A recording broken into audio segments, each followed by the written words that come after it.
Good morning, Santa Clarita, and welcome to the Action Drug Rehab Hour. I'm Cary Quashen. I am your host, and as always, I appreciate the opportunity to be here and to share some experience, strength, and hope, and get some messages out there, especially in today's times and today's world and what's going on out there. It's a pretty scary place, that's for sure. Today's show is gonna actually be one of my saddest. It really is because we're going to talk to Sabrina and in a minute, and she'll tell her story. And then after that, we're going to talk to Erin. And both of you guys got terribly sad stories. And when it comes to drugs and alcohol, no one's immune to devastation, I guess we could say. It's just kind of one of those kind of things that I always say this. I believe that all alcohol and drugs and all alcohol and drug usage starts innocently and surely can end up tragic in many, many different ways. I mean, people die, people overdose, people go to prison, people steal, people rob, families get broken to pieces, families fall apart, and it goes on and on and on and on. But then there's always light at the end of the tunnel too, and people do well. So I'm gonna go to Sabrina for a moment, and let's not talk about the bad yet. Okay. Let's just talk about when we're young. Mm-hmm. We all have what I call contracts. Remember those? When I grow up, I want to be. Oh yeah. What do you want to be when you grew up? A singer. A singer. Can you sing? Maybe a little. You're gonna sing for us one day? Maybe. We'll oh, now she's shy. You got to get over that. Yeah. But when we're young, we have these things called contracts. I want to grow up. I want to be a singer, or I want to be a cop, or I want to be a veterinarian. Most kids say they want to do stuff that's in the helping profession. Yeah. Then we have another set of contracts. You remember those? When I grow up, I'll never. I sure do. Tell me some of the contracts that you had. You said I'll never when you were a kid. That's funny you mentioned that, Cary, because growing up, I never thought I would see myself in this situation of actually using drugs and alcohol and putting myself in a rehab.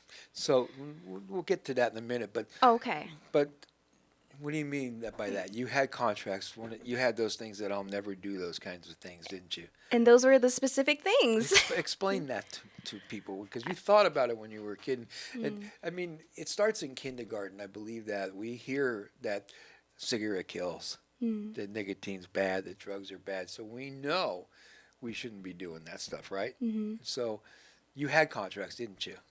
Yeah. So growing up, I saw like drugs, alcohol is bad, what it can do to you.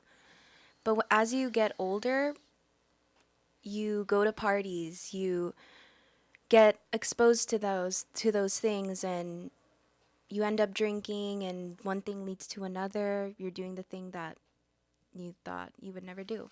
So you, how old are you now? Do you mind me asking? No. I'm 26. 26? Mm-hmm. Yeah. And what age did you start?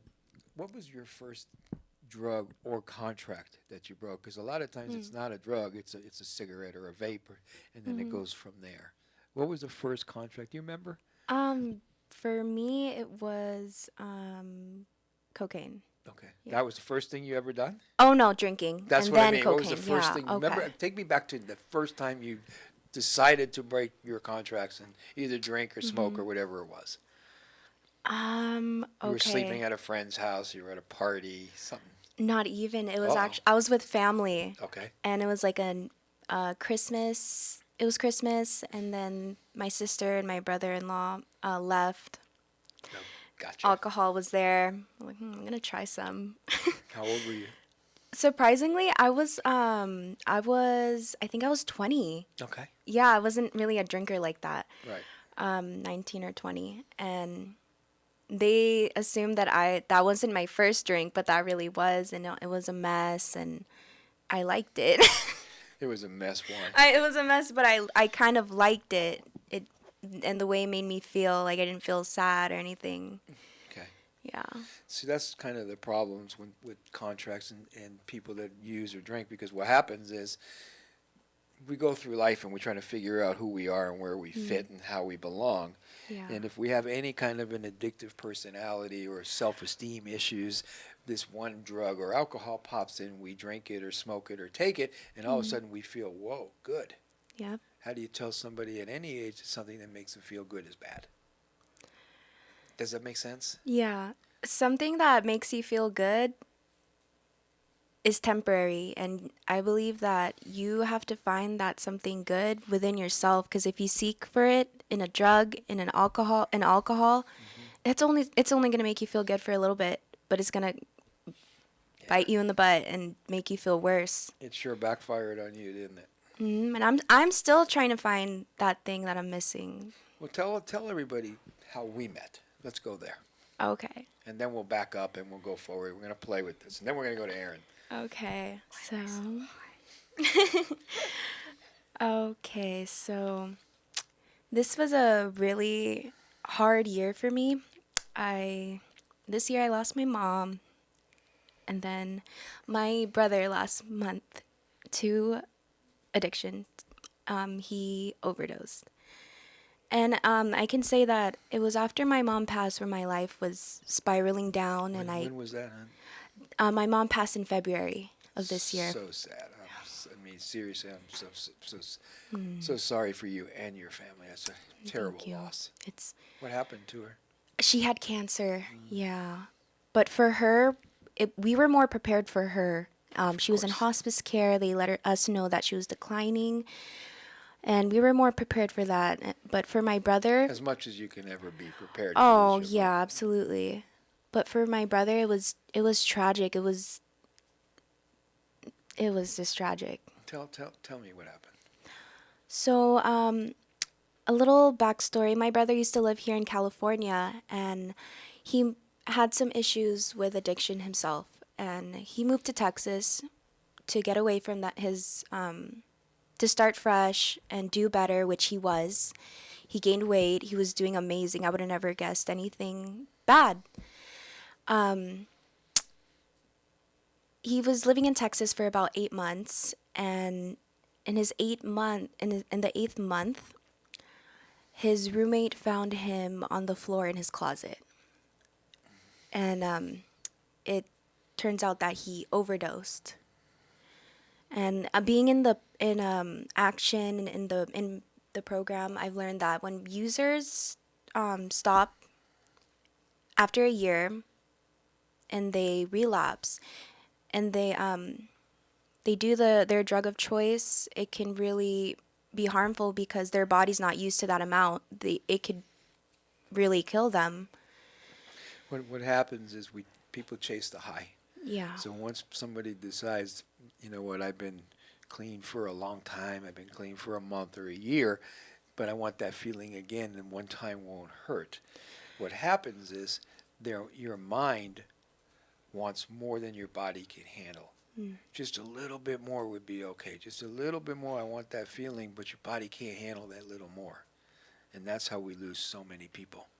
Yeah. Is they've been clean for a minute and they decide to use. So they found your brother in the closet. Yeah, on the floor. And this was when was his funeral?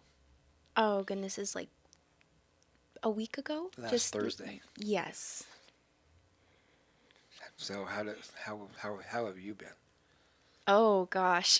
Your whole family. I met your whole family, and they're just broken to pieces. Yes. And my condolences. I know your father's listening, and I know your brother's listening, and my condolences to your whole family. But thank you. So go on. How was? Finish it. I personally, I'm not okay. I'm not okay. I almost felt like a hypocrite because he lost his life to drugs, and there I was coping using drugs. And that's all I ever knew. Just when I'm sad, I turn to that because it made me feel better for the moment. But it's really not a cure. And the day after his funeral, I kind of lost it and checked Erin, my. Erin, do me a favor. I would hug her. Will you give her a hug for me? Oh, thank you. No, really. I know how you're feeling, and I'd have to run around all this stuff to get to you, but Thank you so much. Thank you. It's kind of weird talking about this, but it's good. It's good. Um, she felt like a hypocrite. I felt like the biggest hypocrite, but it's all I knew, and I knew I was just digging myself a bigger hole each day that I was using, and I knew I needed help. I knew I needed help, and the day after my brother's funeral, I ended up getting really messed up. I was drunk, and I used. And you showed up at Action. I showed up at Action. I called the people there. They had their arms open for me.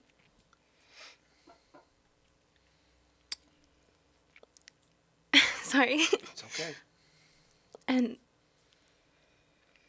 I've been 1 week clean now, and I'm really grateful for everybody there and for you, Cary. So you showed up, and we actually had somebody take you home, Mm. and then you came back Yeah, it was a lot of back and forth. with a lot of presents. Yes. And I just knew I don't want to live What this presents did you have now? life. What? What presents did you give me? Oh, are we talking about that? Yeah, we're talking about that. I gave Cary my sack of Coke. I said, "Take this, Cary. I don't want this anymore."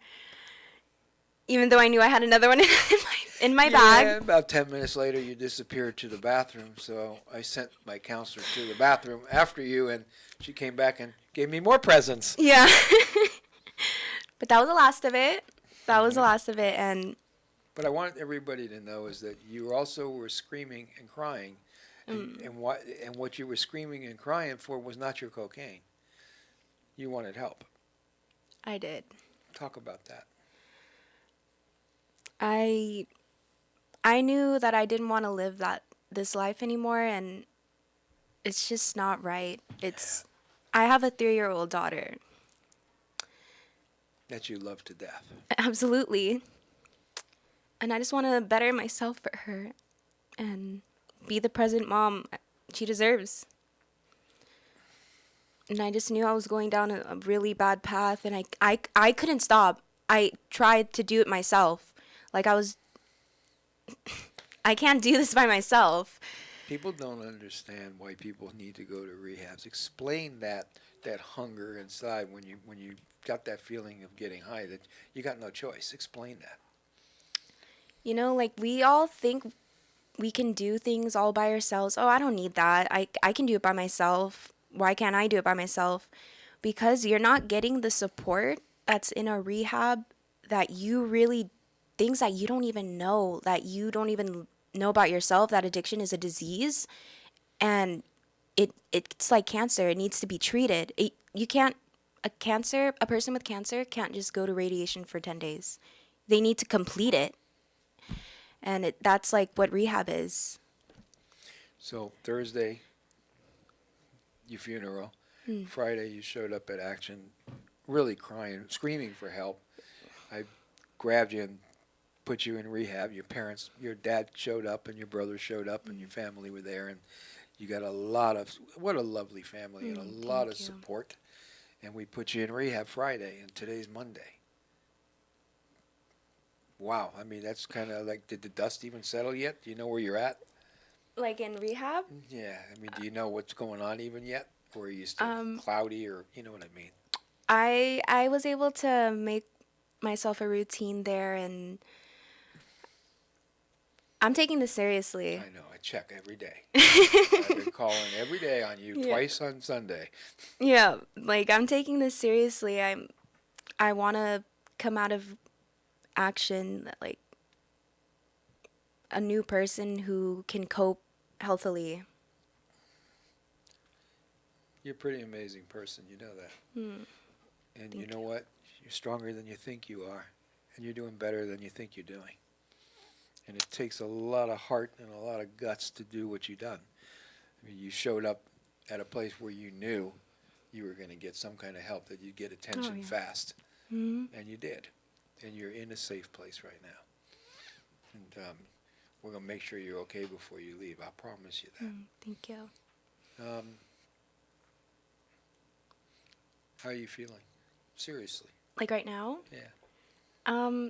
I feel good. It feels good being able to share my story and hopefully help someone else and know that there is help out there and you can get it so fast. You just have to be the one to really, you have to do it. You have to do it for yourself. I don't usually bring people on so fast with all the stuff that you're going through, but I had this gut feeling that bringing you on today would actually benefit you, that you need to be able to talk and figure out what's going on. And I also want everyone to see that you can go through the worst of the worst and still get better and still reach out. And you've done that. You've reached out. And whoever's listening, I'm sure is very proud of you. I'm sure of it.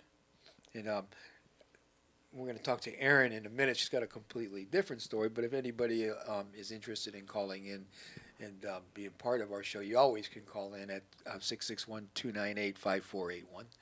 And you can jump into our conversation. But so your dad's listening. Hi, Dad. Your brother's listening. Hi, Kim Marlowe. What do you want to say to your family? Oh, gosh.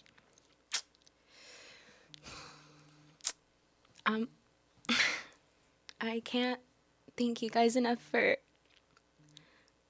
never giving up on me with my crazy, but I put you guys through so much, and like I'm the type of person who can be so remorseful and make resolutions for myself, but never a decision. And I can say that this is the best decision I've ever made, and I couldn't have done it without all of you. And I thank you so much. And I thank Cary and the whole Action team for just being so amazing. Like, these are people who actually care about you. Like, they want to see you do better. And it's crazy how these people exist. They're real. And the only thing we want is for you to be better. That's what we want from you. That's it. I want you to be able to look in the mirror and be proud of yourself. And I hope you already can because of the first step that you took. And I want you to grow up, and I want your kid to grow up being proud of her mom. And I want you to be the person that you want your kid to grow up and be. Does that make sense? Yeah. I want you to grow up and be the person you want your child to grow up and be. And I know that you can do it. And I know you could be a great mom. And I know you can raise a great kid. And I know we ain't losing you to drugs. The hell with that. Thank you. I mean that. Drugs and alcohol makes good people do bad things, which we'll talk about in a minute. Turns good dreams into nightmares. Destroys lives. Ruins families. Puts people in jail. And kills people. So at the end of the day, the hell with alcohol and drugs and everything it does to people. On that note, I want to thank you. We're not done with you yet. Oh, gosh. But let's go on break, and we're going to hear from Erin as soon as we come back. This is the Action Drug Rehab Hour. I'm Cary Quashen. We'll be right back. Welcome back to your hometown station, KHTS, and the Action Drug Rehab Hour. I'm Cary Quashen. I am your host, and it's, as always, good to be here. So, hey, thanks. Oh, my pleasure. I mean, that was very intense and emotional. And how are you feeling? I feel good. I hope if, like what she's telling me, if I can help somebody else, I feel amazing. Yes. One quick question. I know you used a lot of drugs and you did a lot of this and been sober about a week now, Yeah. which is pretty good. No, I'm not going to ask you. I was going to ask you, were there any overdoses on you and any of that, but I don't think I want to ask you anyway. So I think we're just going to move on to Erin. Erin, thank you for coming on the show. You're welcome. We go back a while, and tell everybody how we met. Well, my at the time, 25-year-old son, quit his doctorate program and moved home. So he was in a program at UCLA, wasn't he? USC. USC. Yeah. And he was almost done, so I couldn't figure out why he was coming home. He almost got his doctor's, huh? Yeah. And he said, well, I've been there 3 years and I still wasn't able to get the classes I needed. And so I took the master's and left. Right. And then we noticed he'd be sitting there and just nodding off all the time like that. And That's a telltale sign. I didn't know that. I didn't know anything about this at the time. Of course. And eventually I found little pieces of foil. Mm-hmm. And I think I called you and said, what is this? Right, you did. Actually sent me a picture of it. Yeah. And That was a long time ago. yeah, almost over 3 years. Yeah. Almost 4 years ago. Well, yeah, 4 years since he first. Yeah. And then he started going through withdrawals. So the first time that happened, I just thought he had the flu or something. Mm-hmm. A really bad case of the flu. Yeah. But after I knew about the drugs, then I knew what it was. And before he went to rehab, I tried everything else there was. There's that other program where you do things like remove the doors and, The tough love stuff, yeah, keep control of all their time. None of that worked. No. None of it worked. He would get up at 4 a.m. when I was asleep and step over me and go get the drugs. So you actually tried to block him in his room. I tried everything. No, I get that. I took all the locks off all the doors, and after I'd seen him go through withdrawals, That's a terrible way to live, isn't it? Yeah, I never rested. I didn't actually rest until he was in prison. So after I had seen him go through withdrawals, maybe once or twice, I knew that in the middle of the withdrawals, he felt so horrible he would do anything to get rid of that feeling. But as soon as it was over and he felt better, he thought, okay, I'm done with this. I'm fine. I don't need to go to rehab anymore. So I called you when he was in the middle of the withdrawals. Worse, he was so bad he couldn't even get on the phone to talk to you. No, I think that was one of the. No, I've done it a few times, but one of the first times I did a real intervention on the phone to somebody that wouldn't talk back. He couldn't talk. You said, well, just hold the phone up. So I hold the phone, and you talked and talked and talked and talked. I think you talked for an hour. No, it wasn't that long. Might have seemed like an hour, but it was probably a few minutes. And finally he said, okay, I'll go. And then you said, we'll get him. We'll call Dave, whatever. And so we ended up just bringing him there. Right. And he stayed and he did the whole thing. And he did really, really good. He was doing great for 6 months after that. He did really, really good. He stayed sober. He was positive. He was working. He was working. He was taking care of business. And then what happened? Then he started getting these text messages, which I didn't know about until after he got arrested. I had his phone. Mm-hmm. And, they took his phone, but I was able to go see his messages online. And about 6 months after rehab, when we were all at the beach having a great day, he started getting these messages. I had deleted all the dealers' numbers from his phone, but they still had his number. Right. And the guy was saying, do you remember me? We met a while back. He said, I have some really good stuff. And Drew kept saying, no thanks. I'm good. I'm clean now. I like being clean. No thanks. And then the guy just kept at it. Well, I'll deliver it. I'll give you a really good price. No, I'm clean. No thanks. All day. Isn't that pathetic? Yeah. But if you look at they don't care. He thought the dealers care about you, but because they'll give you some if you're all out just to tide you over, they just want to sell it. Yeah, they prey on people's weaknesses. Yeah. So finally he sent this picture of this like giant white rock. And Drew saw that and he said, that looks like an offer I can't refuse. And he got it, and he overdosed in the street the same day. They found him face down in the street. The neighbors found him. He was purple. And they ran and got the fireman, and he Narcaned him a few times. And then he was arrested the next day. I think, if I remember correctly, the police said they had some kind of video, and they were going to leave him alone as long as he stayed sober.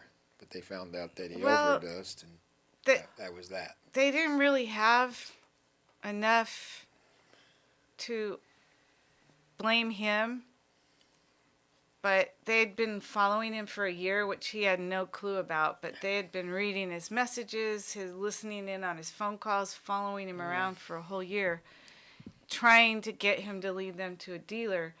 But then he went to rehab and he quit, so he wasn't going to lead him to any dealer. Right. So then they just decided, okay, this kid's going to kill himself. Let's just, arrest him. That overdose was enough. It's so sad, isn't it? I mean, if you listen just in this room, I mean, at the people that were affected, I mean, your brother passed away. Your father, your brother, your everyone. Yeah. You is devastated and broken and hurt. You with your son. I mean, you just to put yourself in front of his door so he couldn't get out because you were afraid he was going to overdose. You finally got him sober. You have a little bit of hope, and he overdoses. And then he goes to jail. It's just so devastating if you think about it right now. His brothers are still so mad at him that they won't go see him. They're just mad at him for doing that. How long's he been in jail? 3 years. And he still hasn't been sentenced, has he? No, the thing about going to trial, because they'll always try to talk you into taking a plea deal. Mm-hmm. The thing about trials, you have to. The other side had been gathering evidence for a year before they arrested him. Do you mind telling us what he's been arrested for? He was arrested for felony sales of fentanyl leading to somebody's death. Somebody died. Mm. Yeah. And a little. What I do want people to understand is that, yes, he sold fentanyl, but he sold fentanyl. He didn't sell other drugs pretending they were not fentanyl. Somebody asked him to cop some fentanyl for him, and he did a favor for somebody. But obviously, when it comes to fentanyl, it's always Russian roulette. You never know, because remember, this drug is 50 to 100 times stronger than anything else that we've ever dealt with. So, and they're not chemists or doctors or pharmacists that are putting this drug together. These are people that sit in a room and mix chemicals together. And if they mix too much of any batch, you have what you call mass overdoses, and everybody using that drug dies. So that's kind of what had happened to him. He was, it was either steal, rob, whatever, or sell drugs to his friends. Yep, steal or deal. Steal or deal. So. And even with that, he was still in debt from. Right. Yeah. So he overdosed. The police said enough, and they arrested him for felony sales of drugs. And I believe. How are you holding up? First of all, I mean, this is terrible. It's hard because he can only see immediate family, which means no cousins, no grandparents. My mom might never see him again. Yeah. She's not allowed to see him go to the prison, so it's hard. It's even harder now because I used to be able to at least hug him, and now they put up the plexiglass all around. He got a phone since COVID. And he's got. We talk through these little holes in the plexiglass, but oh wow! I'm thinking, how do you live without love? Not even a hug or anything. I can see he's kind of getting hard because. Yeah, well, he's in a place where you're right. Mom's not there, and there's nobody giving hugs. Come here, give me a hug. Oh. You okay? Yeah, when I started thinking about coming here, then I started crying. I haven't cried for a long time, but thinking about. Yeah. What are you thinking, Sabrina? You look like you're all ready to tear up. What's going on with you? Seriously. Just Sad. she shared with me something outside that really touched my heart. She said she told me that she goes to Action on family nights. Uh-huh. I used to. Used to Maybe I'll before. start going Before again. COVID. Before right. COVID, yeah. Her son's not there. She just goes out of the goodness of her heart and is there for other people, and that's amazing to me. And I'm really sorry about everything. You too can do that. He does that. He's there every Thursday, no matter what. I used to be. I haven't been there in a while, but I'm going to end up going back. I got a really good staff now. And Oh, you They've been- quit going because I left? no, yeah, exactly. So go on. So you can't hug them. Your grandparents can't. Your mom might never see him again. And I've seen him go through a lot of emotions, like all the people he thought were his friends. I told them all how you can email him. Emailing's easy, right? You just email. Nobody did. Nobody wrote letters. And The thing about jail is everything in the world goes on except for you. You're stuck in this purgatory kind of place. Where and you everything think goes nobody but- cares about you anymore. So Well, the people who usually care are the family, and that's it. I hate to say it, but at the end of the day, in any jail line or visiting line, you're going to see mostly moms. yeah, That's every what week. you're going to see. And everybody else just, they come and do their time and go back in, and the rest of the world just keeps on going. And then, someone lost their life and your kid's in prison. That's just, that's a lot to cope with, isn't it? The hardest part is the fact that he could get 30 years. Is that what they're shooting for?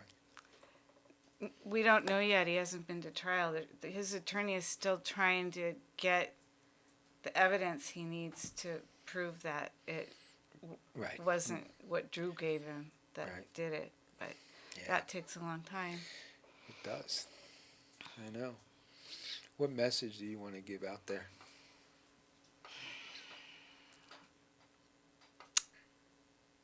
If you notice that something's wrong with your kid, talk to him about it, and don't, can I say this? Don't believe what they tell you at Al-Anon. He has to hit rock bottom, because for him, rock bottom was dead. So no matter what they told me to do, I was not throwing him out, and I wasn't waiting for him to hit rock bottom because I wanted him alive. Yeah, there's always. I believe that we can help somebody hit bottom by doing different things. For us, for Drew, was an intervention we did, and for him being sick in bed. Problem is that social media, man, and that peer pressure, and that dealer that wouldn't back off, that was sending Right. him pictures. Because he could have died anyway. And he had good 6 months of his sobriety, and that drug almost took him out too, because he bought it. And he overdosed, and they found him in the face down in the middle of in a sidewalk, right? Overdose, where they had to Narcan him back to life. And he was at the best point in his life. I had no idea that I would have never, if it hadn't been for the neighbors, he would have died in the street, and I would have been wondering what happened. Yeah. He was doing great. The saddest thing right now is so many people, guys, and you guys know this, but so many people are finding their sons and husbands and brothers and uncles and aunts and moms in their bedroom dead because they go online and they buy a drug thinking it's something Yeah, when it's Craigslist. actually all on Craigslist, Craigslist. Snapchat, all of and they deliver this crap to you, and they deliver it to you thinking you're buying a Percocet, but you're not. You're buying a fake Percocet that's really fentanyl, and if it's cut wrong, you're dead. So the safest place in the world, we're finding our children and our family members dead. That's what we're fighting today. So this, for anybody that's listening to this show, man, all drugs are bad. Fentanyl's in everything today. It's in cocaine. It's in meth. Almost everybody coming into my rehab that's using methamphetamine are saying it's really strange. I use meth and I start nodding out. I hear it all the time. What? Yeah, it's in everything. So I'm not just lying. I'm not making this up. No, it's They're in finding everything. it in ecstasy. They're finding it in cocaine. They're finding it in methamphetamine. Almost Yep. every single pill bought today on the streets are not real. They're fentanyl. Every time you take one, every time you do anything like that, you're playing Russian roulette with more than one bullet. So it's different than it's ever been in history.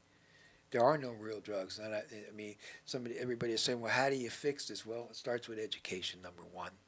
We got to educate people. Not that fentanyl kills. Everybody freaking knows that. That's the wrong message. I'm sorry. The right message is all drugs kill, because fentanyl's in all drugs.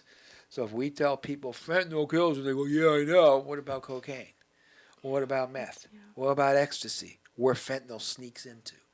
So the message we need to give our children and our people out there is all drugs are deadly, period. Every time you use any drug, you're playing Russian roulette with your life. That's the message. And we need to be tough on dealers, and we need to make it easier for people to go into rehab. And I'm sorry, I mean, when I mean dealers, I mean any dealer. Yes, I understand, but I don't believe that he's not one of those people that were pushing drugs pretending it was something else. He was doing Or favors. even pushing it. No, he was It doing was favors. getting it for people who wanted yes, it. he was Yeah. doing favors for people.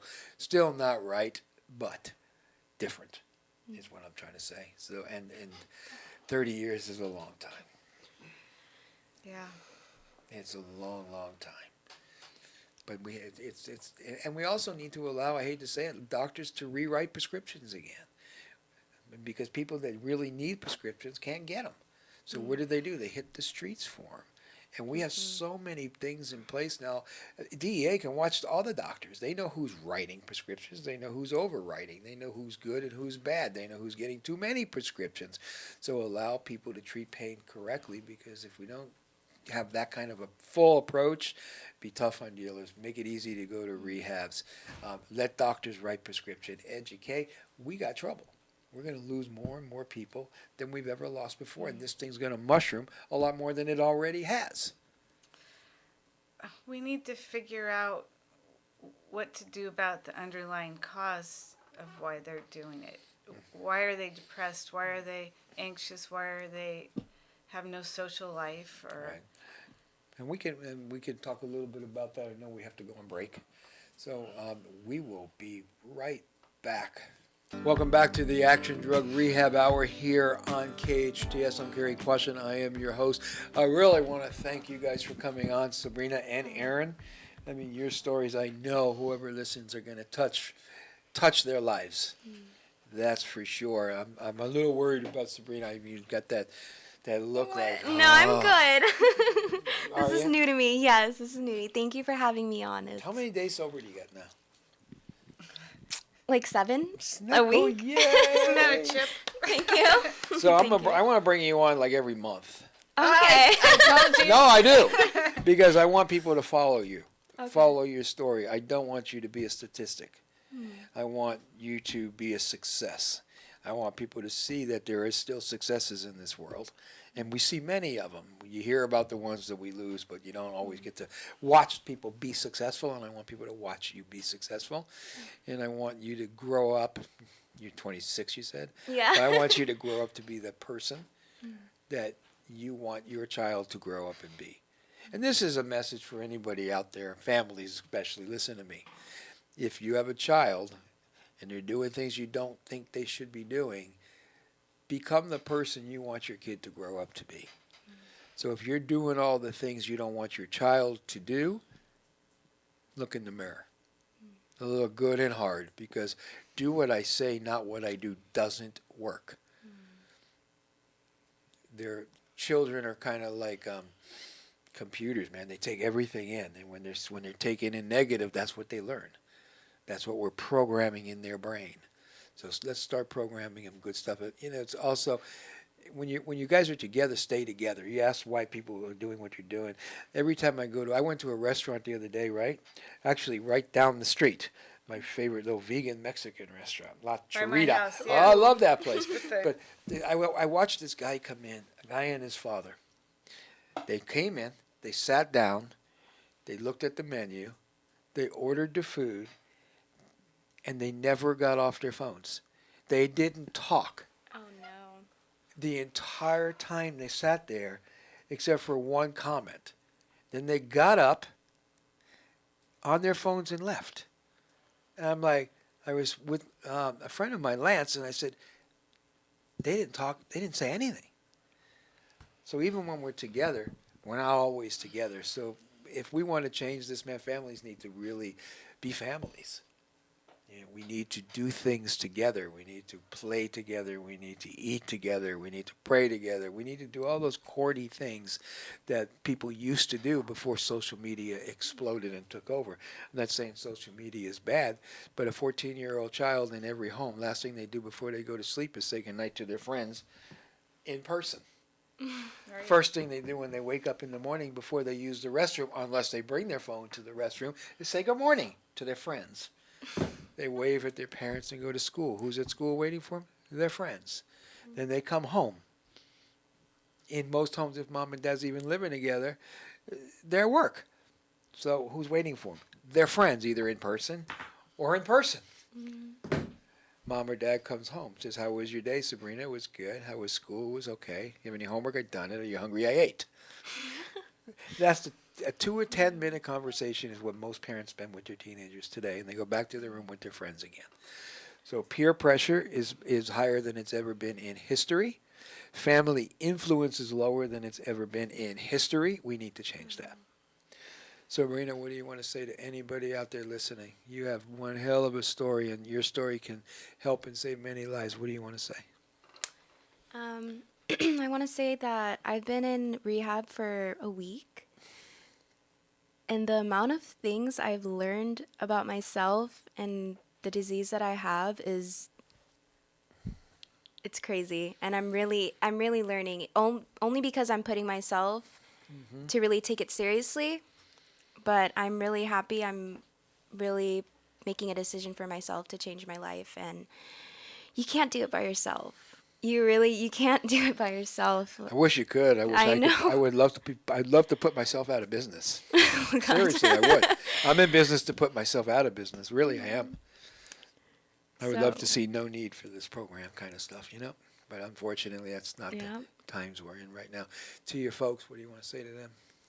I want to say thank you so much to my family. I love you guys. I love you guys so much, and I can't wait for you to see the real me. Yeah, pretty awesome. The real you is one beautiful person, I'll tell you that. Erin, what do you want to say? Well, I would say talk to your kids every day. To your new fan club. Yeah. Talk to your kids every day, even if they don't live with you. Call them on the phone. Because Drew was living near USC at the time, and I had no idea what was going on with him. And if you're the kid, talk to somebody. If you're going through something, maybe they can help you. Don't try to do it by yourself. Yeah. So. Yep. I want a special thanks to you guys for coming on. I know it's not easy to talk about stuff that makes you feel so bad, but it also... See, I heard this a long time ago. You're as sick as your secrets. When you start talking about your pain, you just feel better. Not right away, but you feel better. And your stories can save lives. And our goal right now is to save as many lives as we can, starting with yours. Got it? Right, Erin? Yeah, I like her. Yeah, she's awesome, isn't she? I told her I'm She's- coming back to outpatient if she goes. She's a special, beautiful person. you. I want you to repeat after me, and then we'll close. My name is Sabrina, My name is Sabrina, and I'm a special and beautiful person, and I'm a special and beautiful person, and I'm freaking worth it. and I'm freaking worth it. On that note, this is your hometown station. This is the Action Drug Rehab Hour, and I'm Cary Quashen.